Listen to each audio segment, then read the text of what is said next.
In the Bonaparte house there is silence. The air is heavy with mourning. In the corner of the room where their father's body lies, women pray, the older sisters in black, mother pale. Everyone behaves as they should, except one. Pauline in white, light dress. She wears no black ribbon, no downcast gaze, only a light, almost defiant smile on her lips. She doesn't sit like the others, doesn't stand with lowered eyes. She moves, between people, between gazes, between duty and freedom. When the moment of farewell comes, she doesn't weep. She leans toward the coffin, not to pray, but to adjust a fold on the pillow under the deceased's head. Then she straightens, looks at the officer in the corner of the room, and suddenly says something to him, barely audible. He blushes, looks away, but everyone has already seen. She laughs. Laughs not aloud, in the corners of her lips, in the gleam of her eyes, as if she knows, here, amid death, her life begins. Pauline was not born for peace. From childhood. Restless, willful, bright. While the older Bonaparte children learn to keep their backs straight, say "Oui, monsieur," and remember family honor. Pauline ran away to the forests, danced barefoot, and returned disheveled and defiant. Mother often said, "This girl is trouble." But trouble grew and became a beauty. By 15, she already knew what a man's gaze meant and what to do with it. In Corsica, they feared her, because it was impossible to speak to her with rules. She changed them like gloves. When father died, someone expected that Pauline would finally be within bounds, in black, in silence. But she appeared in white. All day she didn't shed a single tear. And in the evening, when the coffin was already closed, she went out to the garden and began to laugh. Not from joy, from the fact that she could, didn't break, didn't bend. For her, father's death was not an end, it was a challenge. Now there are no men to fear, no one to hold the reins. Only she remains. With a Madonna's face and a body that knew from childhood, it could command. She didn't yet know what awaited her. Rome, Paris, scandals, palaces, lovers, and statues. But even then, in Corsica, on the day when everything froze, she stood straight and laughed, because if the world falls into mourning, she rises. If everyone cries, she chooses to live. And if in the room there is death, she chooses to look it in the eyes and say, "Boring, very boring." Chapter 2. The sister Napoleon feared. He was rising to the summit, breaking laws and crowns, gathering continents like stones in his fist, menacing, precise, merciless, emperor, commander, a man whose word became an order faster than it managed to sound. But even he had a fear. Not politics, not army, not conspiracies. Fear. With scarlet lips and eyes full of laughter.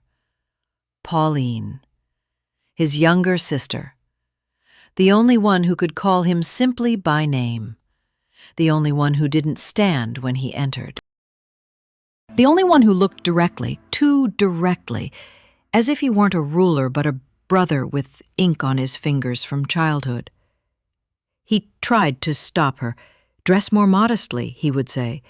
She would go out in a dress resembling a wound. "Keep quiet around people," he would ask. She would arrange an evening, inviting everyone he hated. "You are part of the family," he would remind her. "No," she would answer. "I am the center of attention." In times when women whispered, Pauline spoke aloud. When women obeyed, she commanded. When women waited, she went forward. She wasn't interested in politics, but knew how to touch it by the throat. One of her dinners could change a Senate decision. One of her outfits become a topic of dispute in the ministry. One of her kisses destroy an alliance. But no one could prove that was her goal. She simply lived as she wanted. Servants trembled, ambassadors lost the thread of their speech, and Napoleon grew angry. She drove him out of his mind, not with words, but with the very fact of her existence.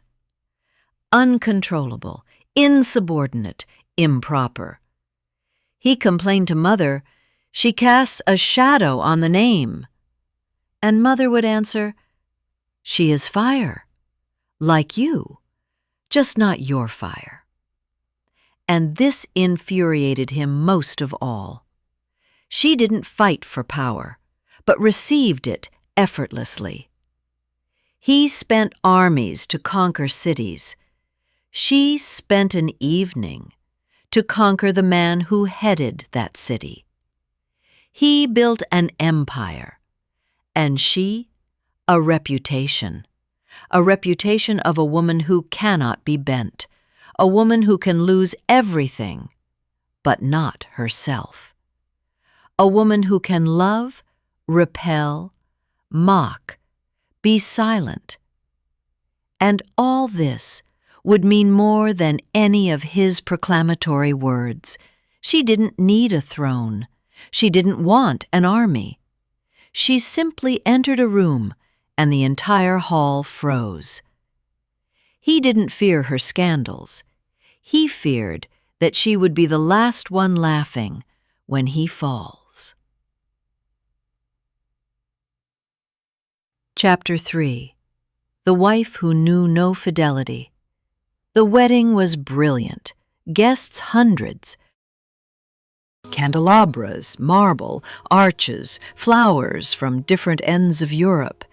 He, a prince, older with bearing and cold gaze. Lineage impeccable, hand given by order. Pauline wasn't asked if she wanted to. She was told. She smiled. And married. Not a man, but a function. He was meant to be an alliance. She, an ornament. He thought he could tame her. That she wouldn't even try to seem tame. At first, she played the role, smiled at court, accompanied him to receptions, held her hand in his hand as was proper. But her eyes were always somewhere farther, on another face, in another room, in another game. He left soon, by duty, to fight under foreign banners. She remained in Rome, and that same evening sent out invitations. Every evening, a new reception. Every morning, a new rumor. Her bedroom, not a place for sleep. It was a hall, a center, the heart of the house. Servants didn't sleep. Bed linens were changed 3 times a night. Windows opened and closed soundlessly.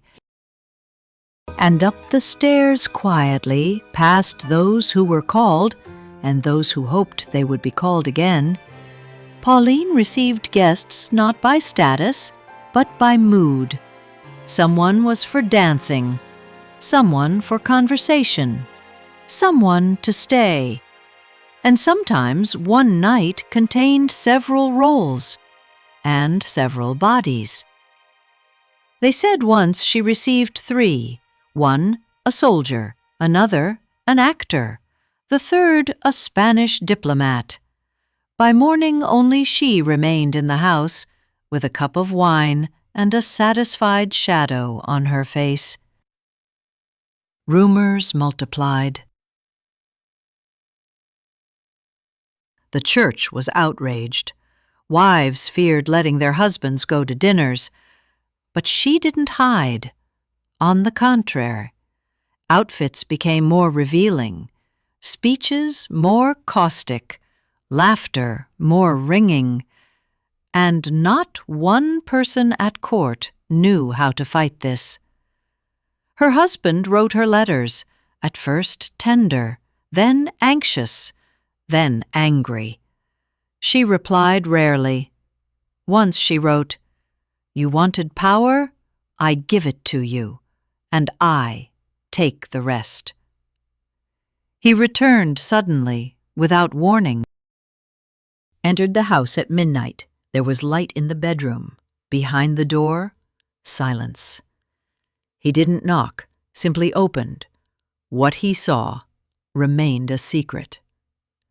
But the next day he left again, and never again asked her to return. Didn't write, didn't call. She remained in Rome, free. A wife, only on paper, but living as no one was allowed. No one knew how many lovers she had, hundreds, dozens, one for life.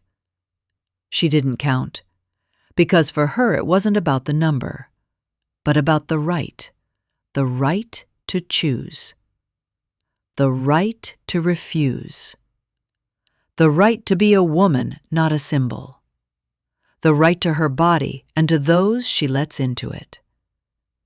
And while Rome whispered, condemned, and envied, she only laughed and continued receiving guests.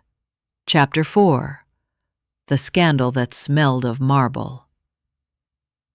Italy was seething, not from war, from rumors.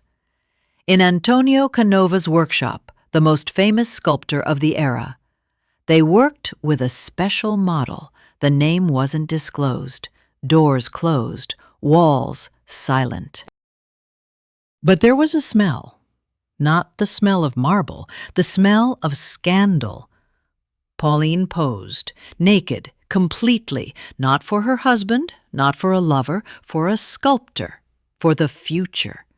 She entered the workshop not as a model, as an actress, sat on the stone couch, threw off the fabric, and said, "I will be Venus, not because I'm a goddess, because I'm a woman who is desired and feared." Canova looked at her as at an object of art, but even his fingers trembled, because she wasn't acting, she was living. Every fold of the body, confidence, every pose, a challenge. He sculpted her for months, light, marble, sweat, silence. She came on time, not blushing, sat down, undressed, was silent, body like flame, eyes like ice. When the statue was finished, the first who saw it froze, not from beauty, from power. This wasn't just a woman. This was her. Without embellishment, without lies, without apologies, naked, on a bed, with an apple in her hand, like love itself. Like temptation turned to stone. The unveiling of a sculpture became an event. Paris in tension, Rome in fury, the papal court in shock. "Shame!" some shouted. "Genius!" others whispered. And she stood nearby, in a light dress, sleeveless, without pearls, looked at her marble self and said, "Yes, I am like this." One old man crossed himself. One young man went pale. One wife turned away and couldn't forget. Newspapers wrote, "Bonaparte has gone mad." Servants repeated, "She's not a woman, she's a symbol." But no one could look away, because in this statue there was no vice, there was acceptance of herself, of her body, of her right to be desired, and not repent. After this, they stopped inviting her to receptions, but started inviting her into dreams. Men wrote letters, women copied the pose, and Canova locked the workshop with a key and said, "I will never repeat anything like this again." Pauline only smiled. Because she knew she can disappear, but marble will remain.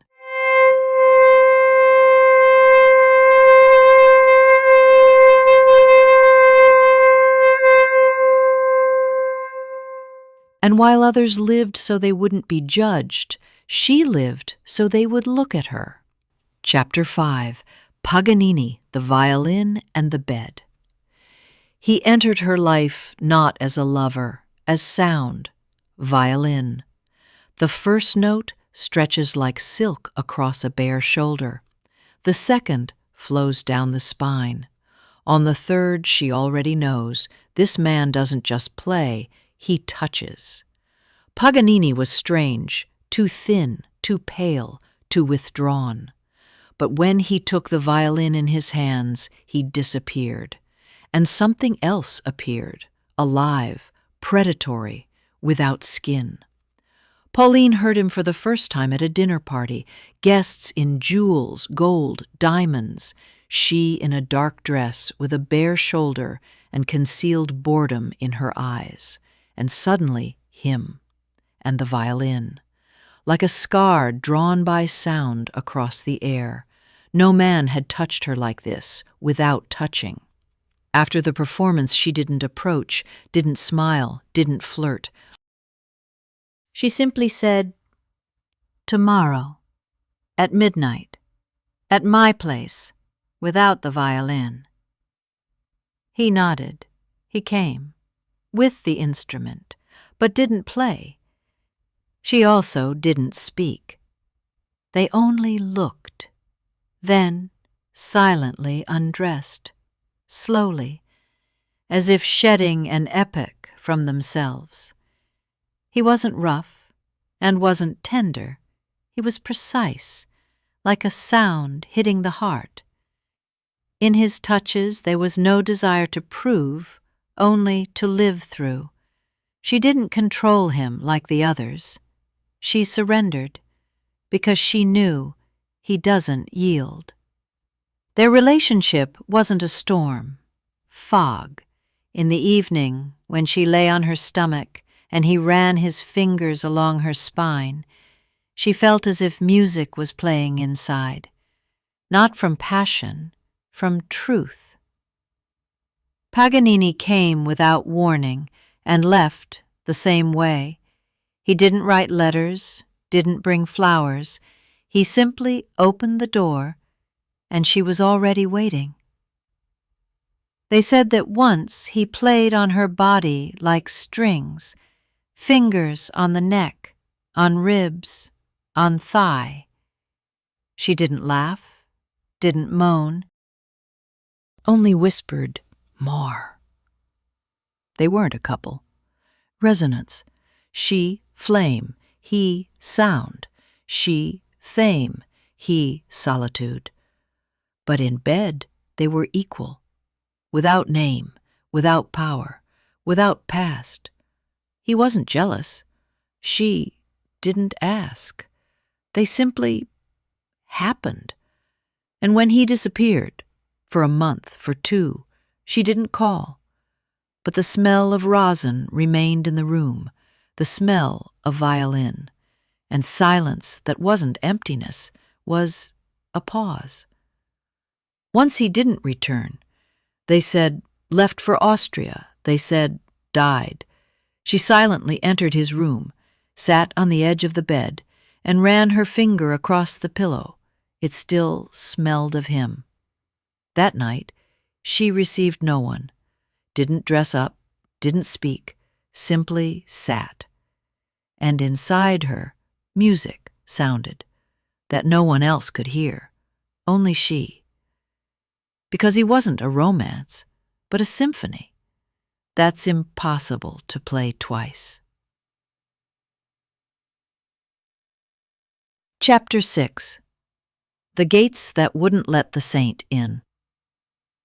The day was sultry, around the temple, heat like on a heated stage. People gathered at the entrance, old women with prayers, men in cloaks, children hiding in the shadows of columns.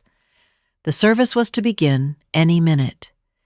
And just then she appeared on the steps, Pauline, not in black, not in covered dress, but in an ivory dress that exposed her shoulders and barely hid her chest, without veil, without repentance, with chin raised higher than the cross above the entrance.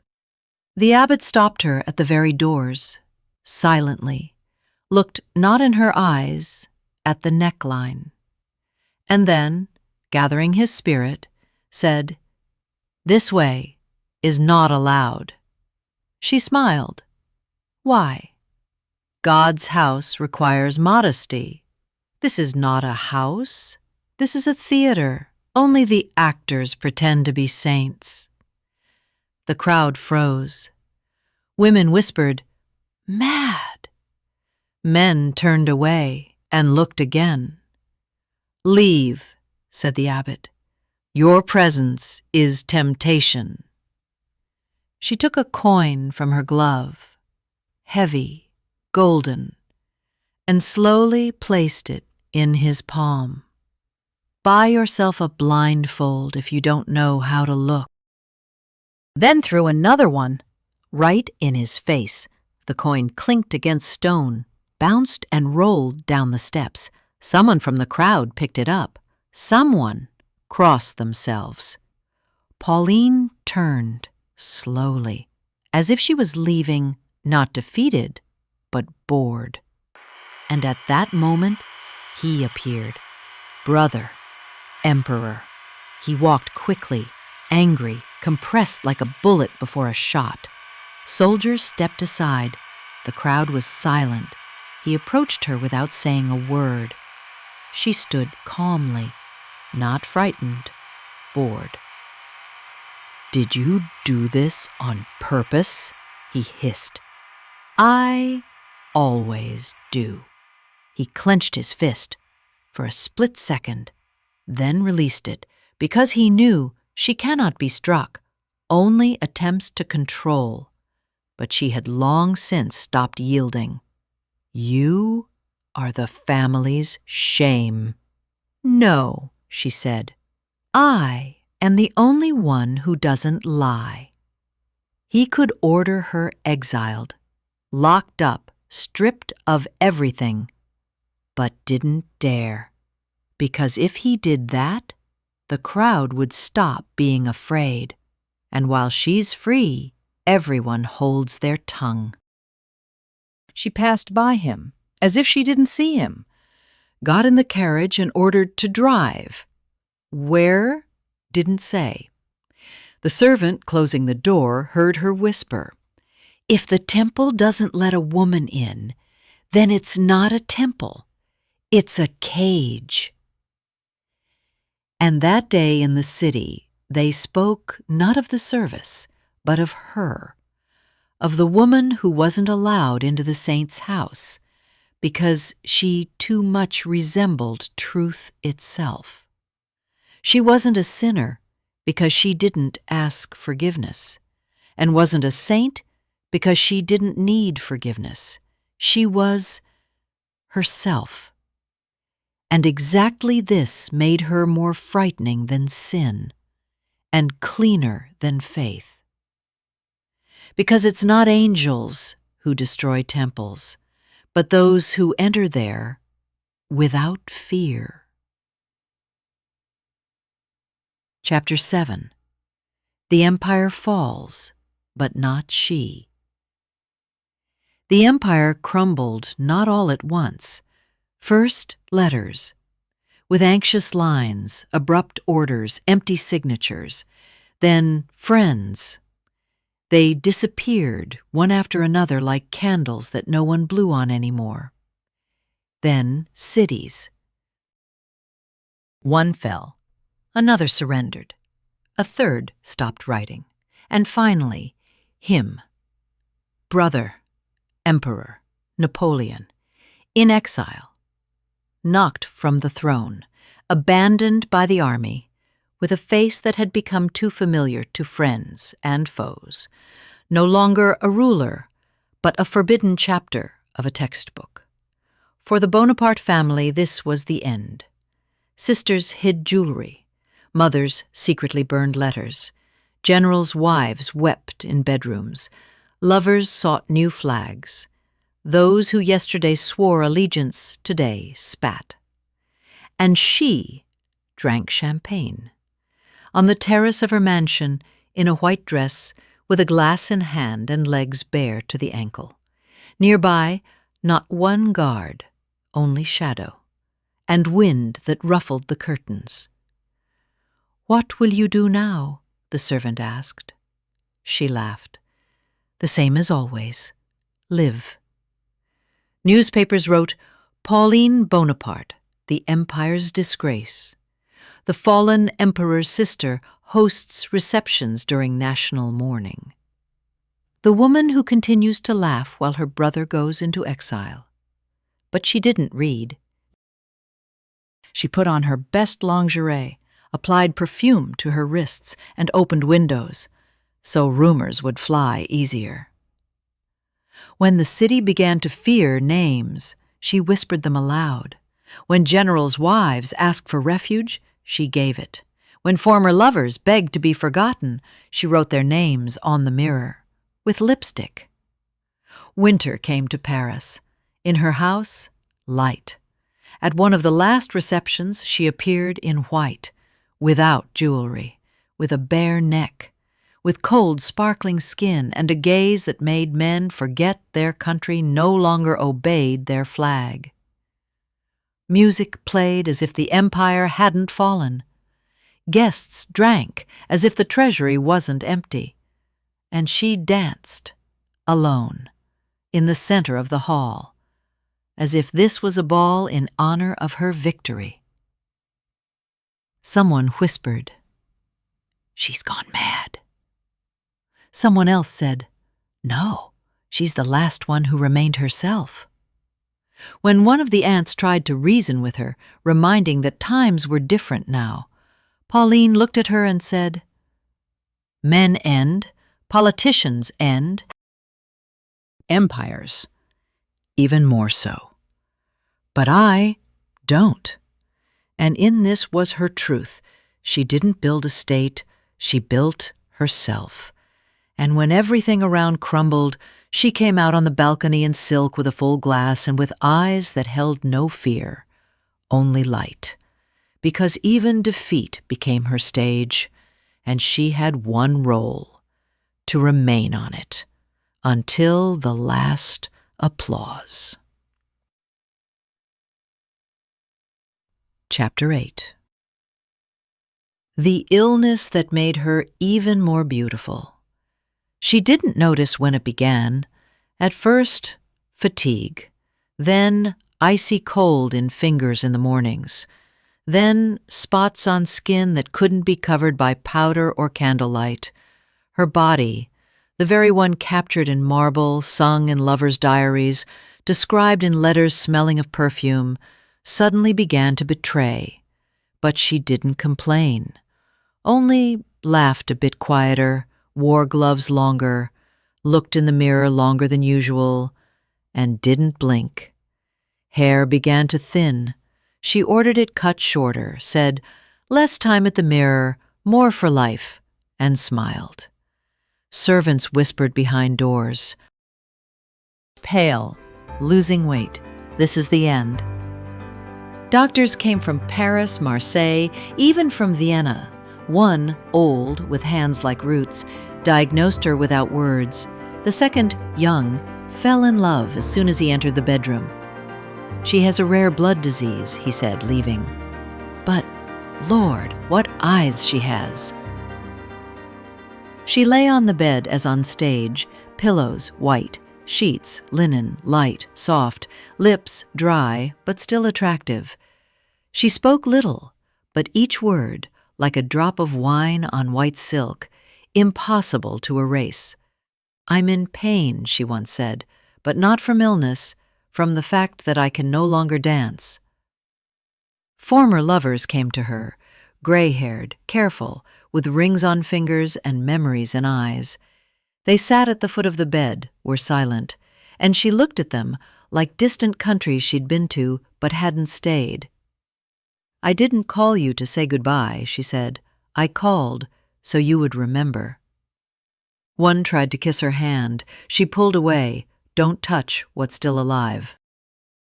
At nights, she spoke with death. Quietly, in whispers, as with a lover afraid to enter. "I know you're near," she said, "but wait more. I need to finish the sentence, finish the look, be remembered." And death retreated. The servant noticed. When mistress speaks, candles don't go out until morning, as if air doesn't dare interrupt her. One morning, she called everyone to the room, not to say goodbye, to show. Lying on the bed, in white, with lips colored crimson, she whispered, "Soon I won't be here, but memory of me will want." And at that moment it became clear, she's not leaving.